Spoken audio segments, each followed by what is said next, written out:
Well, I'm an architect of 20 years, member of the American Institute of Architects, and have been studying steel-framed, fireproof buildings for about that long. We ask that for clarification because as we get into this, we want people to make sure that you're not just somebody with a wacky idea. Right. Okay, you come with some science to you. What is the official reason for the collapse of the World Trade Center towers? Well, we're told that the planes hit the buildings, and there was an explosion and a fire, and about an hour and a half later, in the case of the North Tower, the buildings collapsed due to structural weakening due to the fires. The problem is that we don't have large gradual deformations associated with collapses, and fires in high-rises have never brought down a steel frame high-rise building at all, ever.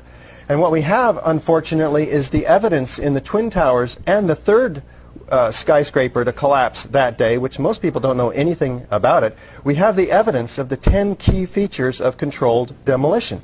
In the case of Building 7, it collapses straight down into its own footprint at free fall speed in the first 100 feet. It's dropping, as you can see, symmetrically, smoothly, at free fall speed in the first 100 feet, 2.5 seconds. This is uncanny. There's 40,000 tons of structural steel designed to resist this collapse. Is it, what, a 47-story building? Yeah, this is called Building 7, right a football field away from the Twin Towers. Okay, so what we're showing is left what happened. In fact, right is a controlled where you are using, or the people who made this happen, used demolition. Indeed, and this is a direct comparison.